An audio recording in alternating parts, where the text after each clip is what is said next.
From the closing stages of the hockey season to day one of a new season in the NFL. Phase one, day one of off-season workouts over at St. Thomas Sports Park, a new look St. Thomas Sports Park, by the way.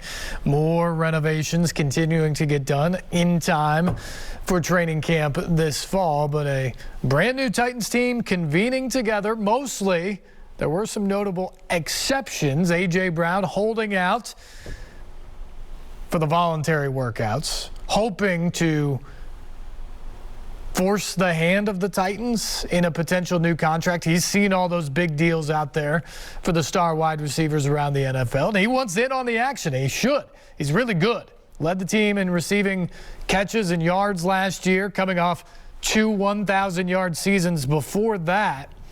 And now he's in the final year of a rookie deal. He wants that big long-term contract, and he wants it right now because he sees the numbers out there and he understands how valuable he is to this team.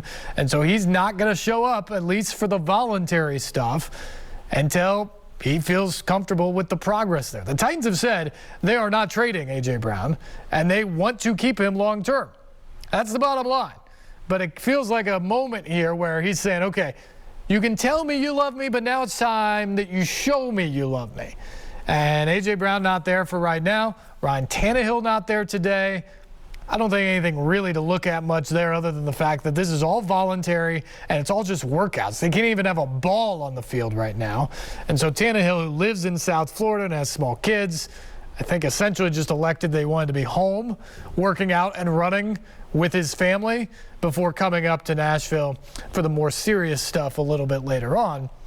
And then the other one, Mike Vrabel, not there today, the head coach, while dealing with some personal issues within his family. He is expected to be back in the building tomorrow, and that's when things figure to really get going for the Titans with their message about the offseason, what they want to do. But we got a chance to catch up with some guys today, including all-pro safety Kevin Byard, who is sick and tired about talking about the end of last year and could not wait to get back into St. Thomas Sports Park today and get this offseason program rolling.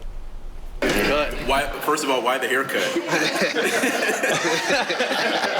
it's like, I have the same too. Why was it? Yeah, I don't know, man. I guess, something just was on my spirit, man. So I need to switch it up a little bit. Getting a little older now, so I cut the hair down. Probably gonna keep it like this for a while, so y'all gonna have to get used to it. I'm getting used to it too, so.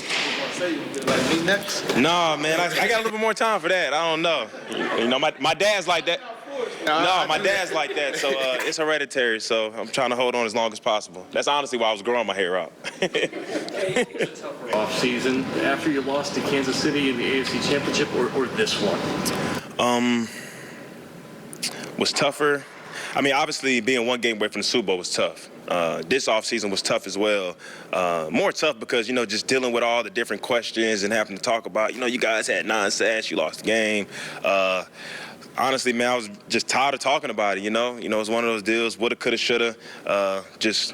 Eyes on the prize, eyes looking forward now, thinking about this year, thinking about the team that we have, thinking about the group and the nucleus of guys on defense that we still have coming in this year. So I'm super excited, kind of glad to be back in the building, kind of get this thing rolling again. What's the next level that this defense can get to? Like, what's the next step for you guys as a unit? Trying to be the top defense in the NFL. That's the goal. Obviously, coming off of 2020, the goal was kind of try to find an identity, find out who we are as a team. And I think as the year went along, we started playing better and better and better, and we got dominant towards the end of the year. So I think it's all about taking from last year and carry on to this year and try to be the top defense in the NFL. Have you ever been on a team that returns 10 of 11 starters and the coordinator? I don't think so. If I can remember, I don't remember that. Like I said, I thought it was big for us going into this offseason, especially keeping that front four together. That was big for me, especially being a safety. Want to have those guys getting pressure on the quarterbacks, allowing us to do a lot of different things in the back end as far as disguising. And I'm sure Shane and all the coaches have been working hard this offseason, trying to figure out different ways to affect the quarterback, but also disguising and stuff like that, mixing up coverages. By comparison, when you do have to reset, what does that take?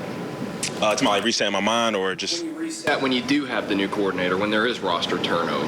Oh yeah, I mean it's getting to know a whole new coach. You have to build trust and communication between the coaching staff and players. Obviously learning new defense, new terminology. But obviously when Shane had been here, the defense hadn't changed that much, but obviously the personnel was a little different. And obviously, going back to 2020, the execution just wasn't there. Sometimes the communication was there. You know, we talked about that ad nauseum or whatever. But, you know, just this year, obviously having the main group of guys is all about taking that next step and just continue to try to get better. So how do you guys take that next step? And, you know, it starts now. You know, obviously we're just, you know, working out, rehabbing. Some guys are rehabbing. We're just working on conditioning. But just being in meetings, for me personally, obviously I'm here trying to continue to learn, develop, and get better as a player. But obviously being more of a mentor, kind of being in that role a little bit more. Obviously I've always been a leader, but mentoring guys like Caleb, Elijah, continue to helping David Long, you know, elevate his game. And that's kind of my mentality, and that's kind of something I've been marinating on the whole offseason. Just obviously being a leader, but mentoring some of these young guys who are trying to take that game to the next level. You skip maybe the first couple, not these, I don't know if you were at these or not, but the practices, and that the union was putting a lot of word out that they wanted guys to stay away, and there was a COVID element. Right. Has the union been talking this year in the same way? I mean, I haven't really been in those talks. You know, I think obviously around this time of the year, it's a whole big thing, you know, with, you know, the media obviously talking about guys who's showing up, who hasn't shown up. You know, this is all voluntary, you know, and I kind of try to mind the business that pays me by minding my own business. But I understand that some guys feels like, you know, if they want to show up when we start practicing playing football, then that's what they choose to do. I had already been here working out with Frank and doing different things like that. So I just said, hey, there's no point in me just not showing up just to not show up. So I want to be able to be around the young guys, try to get better and things like that. But you know, this is a voluntary part of the offseason. And for some guys, obviously being on a team like this where, you know, the system is kind of already set as far as, you know, the culture and things like that. So, you know, if a guy chooses to take a little bit more time off to be with their family, you know, we're not going to hold anything against anybody. What was your strategy? Some people say no carryover from year to year because everybody starts off 0-0 again. But in your mind, is there carryover and unfinished business from last year? Yeah, obviously it's unfinished business because we didn't win the Super Bowl. But, you know, when you talk about carryover or momentum or whatever, taking on from one year to the next, I feel like as a player, and it's always been my mentality, that you got to start all the way over. You have to reset your mind. I went first team All-Pro last year. That's not going to do anything for me this year. I had to continue to work hard, take the same steps that I took last year, being in the meeting room, studying hard, doing all those little things over and over again. And that's how you be consistently great. You talk about guys like, you know, we talk about guys like Tom Brady and all those guys. Those guys do the small things, the details. You hear young guys in the building saying he still's working like he's a rookie. And I think that's what it takes to try to be great. So, yeah, it's a little bit of carryover because obviously the system hasn't changed, the defense hasn't changed, but we still had to take all those little small steps and all those details that we took when we weren't great in 2020 and try to do the same things this year. What else is kind of going on in the AFC this offseason? What kind of challenges everybody facing in this conference? Yeah, I mean, the AFC is loaded with a lot of talent, especially quarterback talent. Obviously watch, you know, receivers change different teams and things like that. So, you know, going to every single year, there's going to be things like that as far as roster turnovers in the league. But, you know, in recent years, I don't really remember it being this much, you know, and that month of March kind of exploded with, you know, Russell Wilson coming to the AFC. So it's going to be huge on us on defense, being able to play very well, getting pressure on these quarterbacks, try to make these guys make mistakes. So, you know, I'm already getting the beat on trying to watch as much film on quarterbacks, not only just in my division, but just all the teams that we play, you know, starting from the NFC East to the AFC West. I'm studying film. And not necessarily studying for game plan and stuff like that, but I'm just watching the quarterbacks. Like, if I just keep watching, maybe I can pick up on little things here and there. So when we actually, it's time to play those guys in that week, I maybe can go back into my notes like, hey, Russell Wilson, I got some notes from this, and then trying to carry over, you know. Was 19 off-season, Kevin, when you were up for a contract extension, how did you ever think of, you know, maybe I don't show, maybe that gives me leverage? What was sort of your approach knowing that you were up for an extension? Yeah, I mean, my approach was, you know, I wanted to just show up, you know, and I don't think it's nothing against anybody that doesn't show up because, like I said, this is voluntary.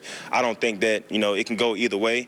But me personally, I felt that I knew I was going to get paid. You know, I just think it's just a process you have to go to when you talk about negotiations and agents and things like that. I kind of understand when you're looking at, and that's pretty much a lot of different teams around the league, those big money contracts, especially extensions, they tend to happen right before training camp.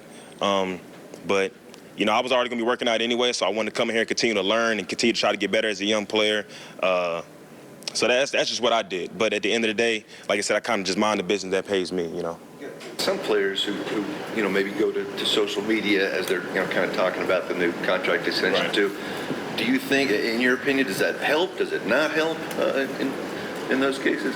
I mean, I don't know if it does or not, Like I said, if somebody wanted to get on social media, talk about what they want to talk about, then that's on them. I don't think it does any bad. I don't think it does any good. I think it's just all about what a personal decision and what they want to talk about. It's a free country, free speech. So, like I said, just me personally, I don't do too much talking and stuff like that on social media unless, like I said, I'm posting on Instagram or whatever. But like I said, man, I think these things, they all work themselves out. And obviously, if you're talking about AJ is one of the best receivers in the league. And obviously, Vrabel and John, they've talked about him being here. So I have no concerns about AJ not coming in, being in shape, coming in here ready to produce, and being the same type of guy he's always been. Kevin, in this run of success, 6 or 7 years, you guys have had different slogans, good to great, unfinished business, things like that. As you come back right now as a leader, is there a slogan you guys have or a message you give to your teammates? I wouldn't say it's a necessary slogan. Obviously, this has been the first day. Vrabel hasn't been here today. He has a deal that he's dealing with as far as. So tomorrow we'll have a team meeting. I'm pretty sure he'll have a slogan that will kind of carry on to this offseason. But just being poised and just I'm just getting better. I mean, that's kind of what I just preach to everybody. Getting better. You either getting better or you're getting worse. You never stay the same. So just as a team, we're just trying to get better. You've seen this place completely transform around here. Any excitement or desire to try to make it to a new stadium in 2026? 22, that's a long time from now. Like, honestly, just me being a player, man, that's so far out. Obviously, it'd be super exciting for the city of Nashville to get a new stadium. Obviously, a lot of stuff comes with that, with the Super Bowl bids and things like that. But 2026, man, I only think I'm under contract in 2026. So once that time gets there, then I'll be trying to get excited about playing a new stadium. What would you like to see in that stadium if you make it? Grass. But we all know if it's a dome, it's probably not going to happen. Long earlier, how different are things going to be for him all of a sudden being one of the older guys in that room, you think? Yeah, I mean, it's crazy. I'm one of the older guys in the whole locker room now. And it's funny how I've been a rookie and now I think I'm the second oldest guy in the DB room now. It's pretty crazy. But obviously, talking about David Long, David Long plays with a lot of confidence, plays with a lot of passion. So I'm just excited to see his progression as a player. Obviously, you still have Cunningham in the room. You have a young guy in Monty Rice who's going to take his next step as well. But I think just the passion that he plays with and just type of confidence that he has, he's already a leader, you know what I'm saying, just in his own right. And I'm just excited to see him this offseason just continue to take that next step. The offseason for Caleb, Kevin, given how little he played last year and really in college too. Yeah, it's super important. I mean, I know by coming in, working out and stuff like that throughout this offseason, he's been here every day. So he's been here working. He's been studying with Midge and the coaches and things like that. So I'm obviously going to be excited when he's able to clear and be able to get out on the field and kind of get those reps in, because that's the main thing when you're talking about a guy who's had some injury issues the past couple of years. It's just those valuable reps that you miss, whether if it's in practice or in the game. So the more he gets more reps, the more comfortable he'll get, the more his confidence will continue to build. And like I said, I'm excited for him. When Ben Jones was talking about the AFC loading up, he said, well, you guys have been building a program steadily for years.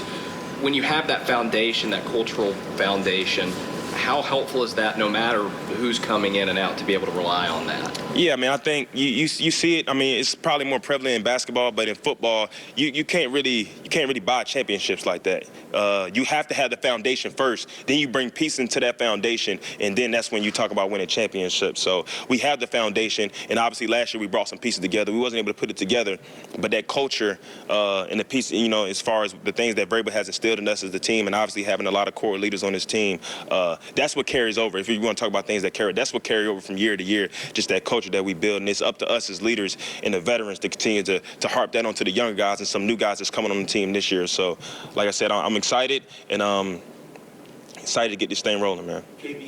Last season, you mentioned how important it was to bring back Harold. Now that you guys have him re-signed, just how excited are you, and just the defense's ability to take that next step just because you have him back? Yeah, man, I talked about last year, man. I feel like we have the best front four in the league, and I was super adamant about bringing Harold back because, like I said, me being a safety, man, having those front four guys wreaking havoc in those backfields, whether if it's in the run game or obviously getting after the quarterback, it makes my job a lot easier.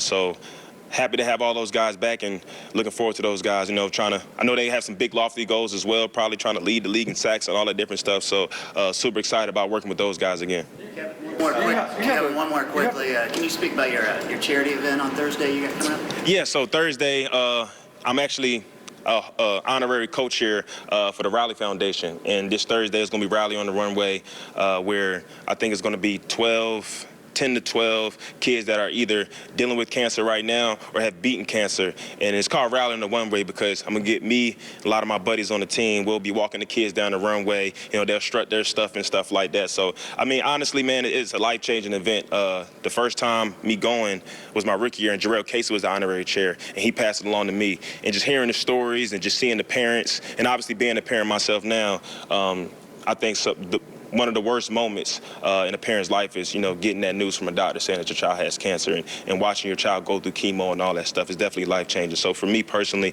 it's something that me and my wife, obviously we do a lot of things in the community, but I've been working with the Raleigh Foundation since my rookie year, and like I said, it's definitely life-changing. It's going to be good to, you know, get some of my buddies obviously there and some of the young guys to be able to see what it means to give back into the community and what it means to like I said, to have those life-changing moments. And honestly, man, just giving your time, man, just talking to these kids, it can mean everything to them, you know. So it's going to be super exciting. So like I said, this is Thursday. It's going to be a marathon music work.